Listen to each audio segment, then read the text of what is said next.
Okay, so we're going to talk about insomnia and Hashimoto's.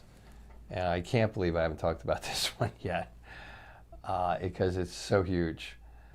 I mean, really, sometimes when people will, they'll say, okay, doc, they know who I am or something like that. I'm talking to people and they're like, oh, wow, well, I can't go to through, this, can't go through your program or whatever. I can't do my diet or whatever. What's like one of the one things you would have me change?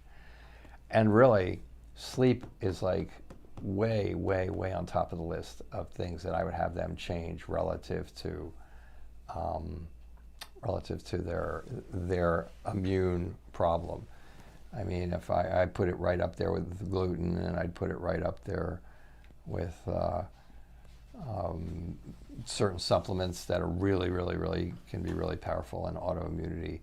It's way up there because when you get into Rem sleep, when you get into that right sleep pattern, it's called restorative sleep.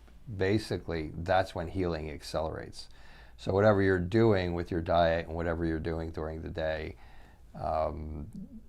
relative to your supplements, your diet, your other triggers, your exercise, you're not overtraining, all these other things they kind of come together when you sleep.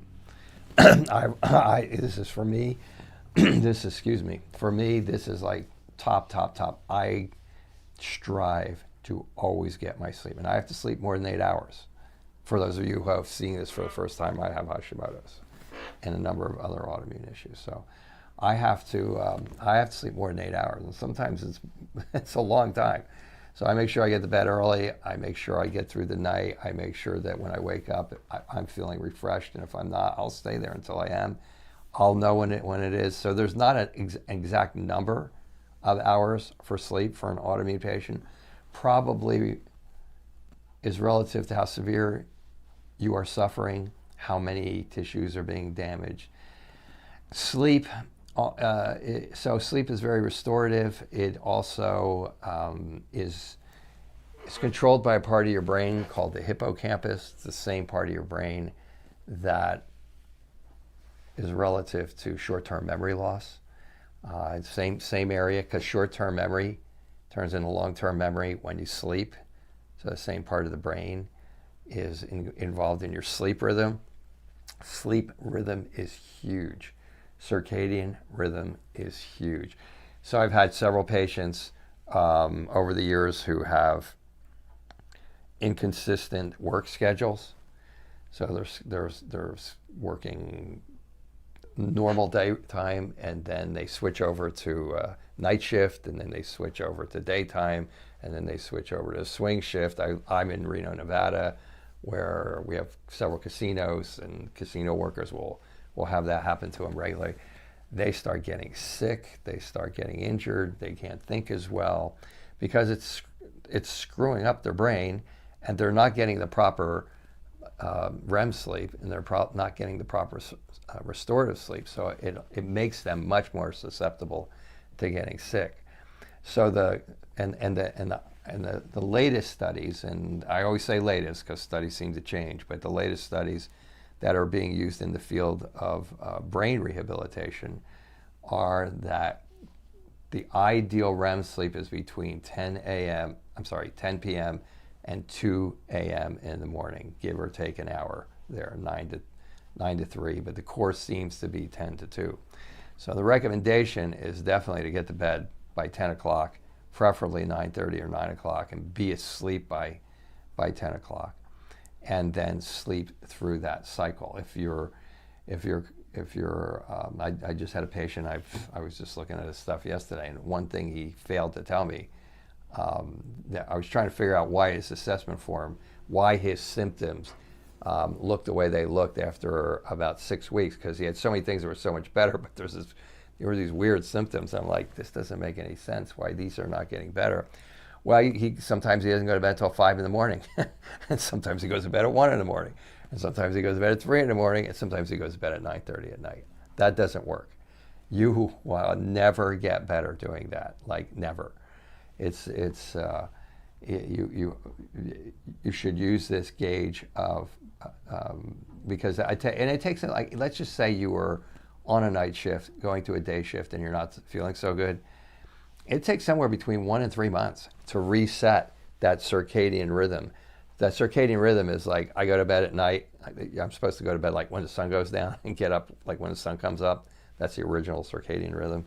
But at this point, it's more like you should be going to bed at like 9 o'clock to 10 o'clock at night, and then you should be getting up somewhere when you're rested. People argue people argue that could be 6 to 12 hours, depending on who that individual is. But you should always keep your basic going to bed time as close to normal as possible, and it takes anywhere from like 4 to 12 weeks to reset that in your brain. And if during that period of time your short-term memory isn't very good, and you're running into doors and you're falling asleep at the office at the wrong times, this is going to be why, because you're resetting something in the brain that controls when you wake up. The things that control, truly what controls sleep in general is stress and blood sugar. Okay, but both stress and blood sugar directly affect this hippocampus part of your brain that controls your circadian rhythm. That's sleep. You can have good sleep hygiene, which you should, which is not having your computers on until you, not having your cell phones on until you go right to bed, or not doing excitatory things before you go right to bed, and having a dark room and not having LED lights in there, and not having your dog sleep on your head and stuff like that. But if you have these, but you can have, if you have the other three, if you have the blood sugar under control and your stress responses are under control, and you're going to bed at 10 o'clock, even poor sleep hygiene isn't going to stop you from sleeping.